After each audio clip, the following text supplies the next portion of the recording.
साथ संगत जी बड़े प्यार से कहिए धन निरंकार जी बोलिए सतगुरु माता सुदीक्षा शविंदर हरदेव जी महाराज की जय। निरंकारी राजमाता गुरु बचन अवतार की जय।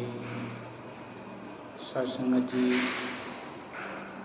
दास से विचार रखिए, आशा की प्रवान करेंगे। चैनल को सब्सक्राइब करके बेल आइकन को भी दबा लीजिएगा। सत्संगत जी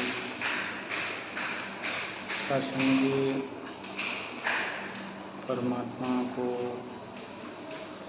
पाने की कोशिश ही नहीं करता इंसान, फिर इस परमपिता परमात्मा के पास कैसे जा सकता है, कैसे देख सकता है। सत्संगत जी कोई बच्चा जब छोटा था, चाँद की तरफ उसकी नज़र गई तो बोला अपने माता पिता से कि मुझे चाँद ही खिलौने में चाहिए। लेकिन उसको क्या पता था कि चाँद हाथों के पकड़ से बाहर है, इसे माता पिता नहीं दे सकते। लेकिन एक समय जब आया, वो भी पिता बना किसी बच्चे का, तो उसका बच्चा भी जब उससे जिद करने लगा कि हमें चाँद खिलौना में चाहिए, तब उसके समझ में आया कि ये हो ही नहीं सकता। ठीक किसी प्रकार सत्संग जी आज जो पूजा पाठ संसार में हो रहा है, सत्संग जी करना भी चाहिए, क्योंकि परमात्मा से प्रेम करना अच्छी बात है। लेकिन दशा तब बदलती है जब सही दिशा हो सत्संग जी, क्योंकि मंजिल कहीं और है और चलना किसी और की तरफ, दिशा की तरफ हो रहा है। तो कहते हैं कि ऐसा राही कभी अपनी मंजिल नहीं पाता, वो और अपनी मंजिल से दूर होता जाता है। अगर वो स्वयं ही मंजिल का पता किसी जानकार से पूछ लेता है तो जल्दी भी पहुंच सकता है और आराम से भी पहुंच सकता है। जैसा कि अगर उदाहरण के तौर पे सत्संग जी देखा जाए तो किसी घर के अंदर पंखा है, फ्रिज है, टीवी है, सोफ़ा सेट है, बेड है, अलमारी है, बहुत सारे सुख के साधन पड़े हैं। ये सभी इंसान के उपयोग में आने वाली वस्तुएं हैं। लेकिन सत्संग जी एक लाइट उसमें ना हो, रोशनी ना हो, तो जो सुख के साधन है सत्संग जी, वो सभी दुख का कारण बन सकते हैं। इंसान उस घर के अंदर बार बार उसी वस्तुओं से टकरा कर अपने हाथ पैर तोड़ लेगा और परेशान हो जाएगा। ठीक इसी प्रकार इस संसार में जो हमें साधन मिला है भोगने के लिए, रिश्ते मिले हैं, ये सभी हमें उपयोग में ही लाने के लिए हैं। सत्संग जी जब हम इस परमपिता परमात्मा का ज्ञान स्वरूप, ज्योति स्वरूप जान जाते हैं, तब ये सारे जो हमें दुख देने वाली चीज़ें लगती हैं और उनसे सुख का अनुभव मिलने लगता है। सत्संग जी कहते हैं कि बिन देखे प्रतीत न होई, बिन प्रतीत प्रीति नहीं हुई, प्रीति बिना नहीं भक्ति दृढ़ाई, ज्यों खगेश जल की चिकनाई। सत्संग जी बिन देखे यह मन नहीं माने, बिन मन माने प्यार नहीं, प्यार बिना भक्ति नहीं होती, बिन भक्ति नैया पार नहीं।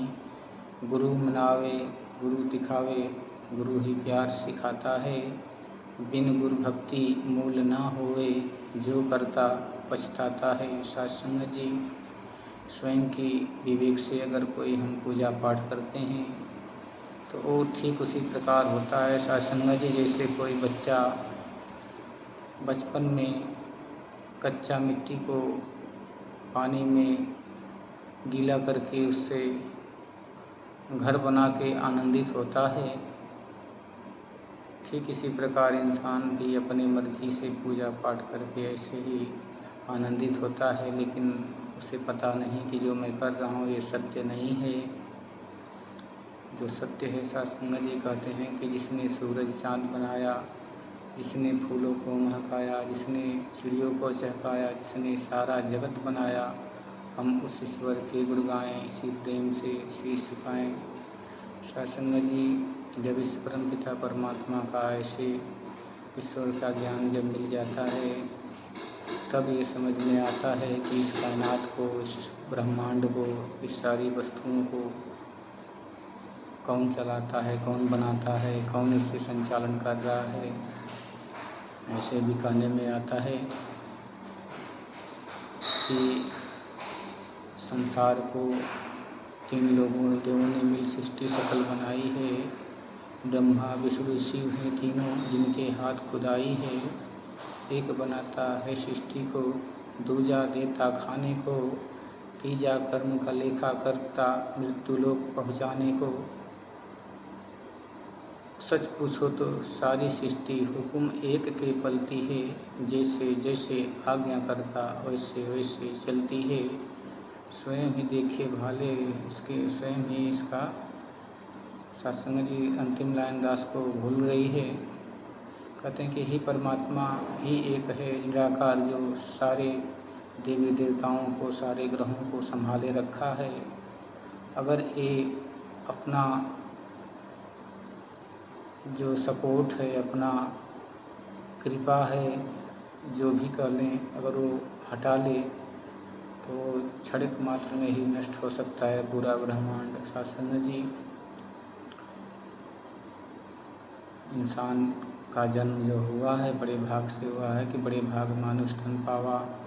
इस पे सत्संग जी को उदाहरण छोटा सा आता है दास के ख्याल में कि बचपन में जब पढ़ते थे हिंदी के काव्य में, तो ऐसे एक भाव उसमें कवि ने लिखा था कि एक बूंद बादल से निकलकर जब धरती की तरफ चल देती है तो उसे बड़े अफसोस होता है कि मैं अपना घर छोड़ चुकी और धरती के ऊपर मुझे कहाँ गिरना है।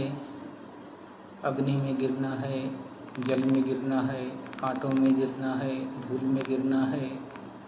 वो अपने नसीब को विषय में चिंतन कर रही है और धीरे धीरे पृथ्वी की तरफ बढ़ रही है। जैसे जैसे नज़दीक आती है सत्संग जी, तो देख रही है कि मैं अग्नि में ही गिरने वाली हूँ। लेकिन सत्संग जी कृपा होती है, एक हवा का झोंका आता है और उस बूंद को, हवा का झोंका जब झोर करके ले जाके समुद्र के किनारे एक सीप पड़ी थी जिसका मुँह खुला था, उसके अंदर पड़ी और मोती बन गई।